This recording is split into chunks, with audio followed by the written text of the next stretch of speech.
আসসালামু আলাইকুম ওরহমতুল্লাহি ওবারাকাতুহু। স্বাগতম দ্য লাইট অফ ইসলাম চ্যানেলে। ভাবুন তো, একটা পুরো জাতি যারা ছিল মানুষ, হঠাৎ করে একদিন তাদের চেহারা বদলে গেল। তাদের চোখে আতঙ্ক, তাদের কণ্ঠে শব্দ নেই। তারা একে অপরকে চিনতে পারছে, কিন্তু কিছু বলতে পারছে না, কারণ তারা মানুষ থেকে বানরে পরিণত হয়ে গেছে। এটা কোনো গল্প নয়, এটা কোনো কল্পনা নয়, এটি এমন এক সত্য ঘটনা যা কুরআনে একাধিক জায়গায় বর্ণিত হয়েছে। একদল মানুষ যারা আল্লাহর পক্ষ থেকে হিদায়াত পেয়েছিল, যারা জানতো কোনটা হালাল কোনটা হারাম, তবুও তারা এমন একটি ভুল করল যার জন্য ইতিহাসে তারা হয়ে গেল সবচেয়ে লাঞ্ছিত জাতির একটি উদাহরণ। তারা কি করেছিল? কেন আল্লাহ তাদের এমন ভয়ঙ্কর শাস্তি দিলেন? আর সবচেয়ে গুরুত্বপূর্ণ প্রশ্ন, এই ঘটনার সাথে আজকের আমাদের জীবনের কি সম্পর্ক? এই ভিডিওটি শুধু একটি ইতিহাস নয়, এটা একটা ভয়ঙ্কর সতর্কবার্তা। এটা একটি আয়না যেখানে আপনি নিজেকে দেখতে পাবেন। তাই শেষ পর্যন্ত দেখুন, কারণ এই গল্প আপনার জীবন বদলে দিতে পারে। সমুদ্রের ধারে একটি জনপদ, ঢেউয়ের শব্দ, শান্ত পরিবেশ। এখানে বাস করত বনি ইসরায়েলের একটি দল। তারা ছিল আল্লাহর নিয়ামত প্রাপ্ত জাতি। তারা কিতাব পেয়েছিল, তারা সত্য জানত, কিন্তু তাদের জীবনে শুরু হলো এক ভয়ঙ্কর পরীক্ষা। আল্লাহ তাআলা তাদের জন্য একটি বিশেষ হুকুম দিলেন। শনিবারে কোনো কাজ নয়, বিশেষ করে মাছ ধরা সম্পূর্ণ নিষিদ্ধ। আল্লাহ পাক পবিত্র কোরআনে বলেন, যখন শনিবারে তাদের কাছে মাছগুলো ভেসে আসতো প্রকাশ্যে, আর যেদিন শনিবার ছিল না সেদিন মাছ আসতো না, এভাবেই আমি তাদেরকে পরীক্ষা করতাম। সূরা আল আরাফ আয়াত ১৬৩। এই আয়াতের মধ্যে লুকিয়ে আছে এক গভীর পরীক্ষা। শনিবারে মাছ এত বেশি আসতো যে মনে হতো যেন নিজে থেকেই ধরা দিতে চায়, আর অন্য দিনে মাছ পাওয়া যেত না। আল্লাহ তাদের ঈমান পরীক্ষা করছিলেন।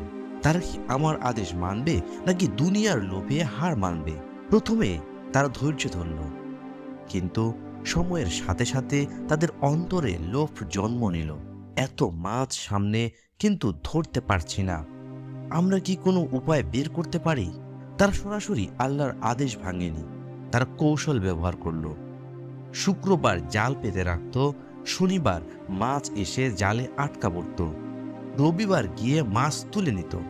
তারা নিজেদের বলতো, আমরা তো শনিবার মাছ ধরিনি, আমরা তো নিয়ম ভাঙিনি। কিন্তু তারা ভুলে গেল, আল্লাহ শুধু কাজ দেখেন না, তিনি নিয়ত ও উদ্দেশ্য জানেন। তার গুনাহকে চালাকি দিয়ে হালাল করতে চাচ্ছিল।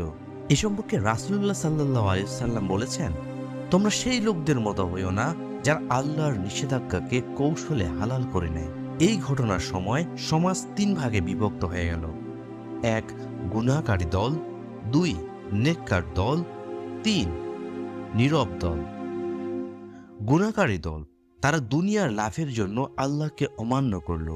তারা নিজেরাই নিজেদেরকে সঠিক মনে করত। নেককার দল, তারা তাদেরকে বারবার সতর্ক করত, আল্লাহকে ভয় করো, এই পথ ছেড়ে দাও।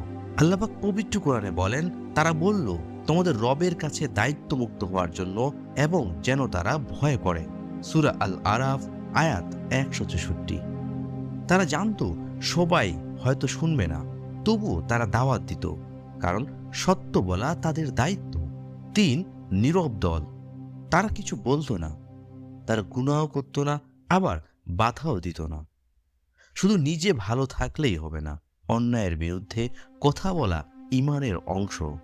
সময়ের পর সময় চলে গেল, সতর্ক বার্তা উপেক্ষা হলো, গুনাহ অভ্যাসে পরিণত হলো, আল্লাহর আদেশকে তুচ্ছ করা হলো।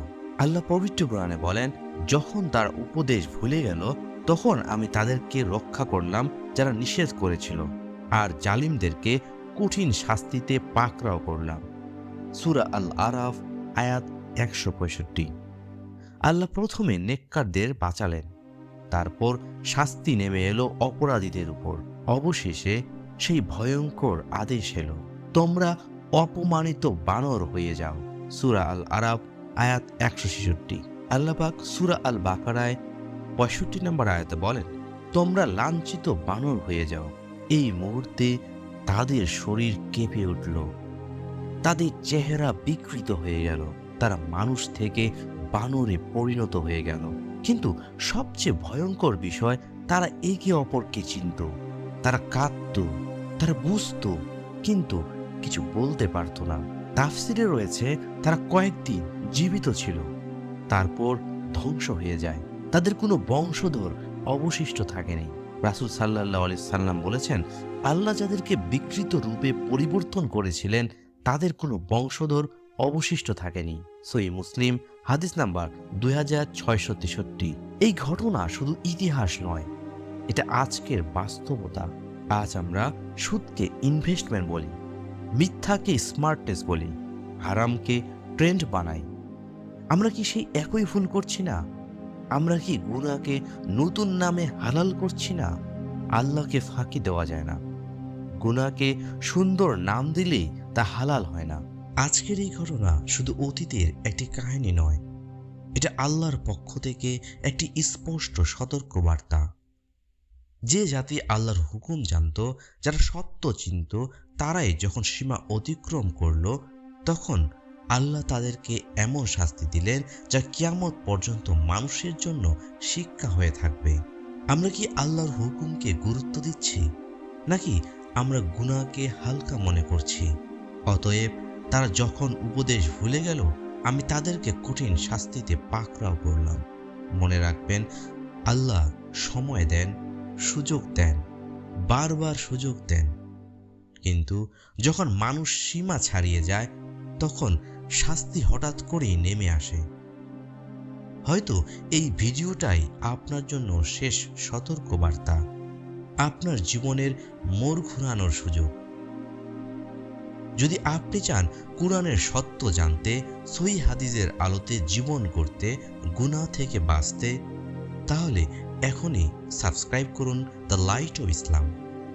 বেল আইকনটি অন করে দিন, কারণ প্রতিটি ভিডিও হতে পারে আপনার জান্নাতের পথে একটি ধাপ।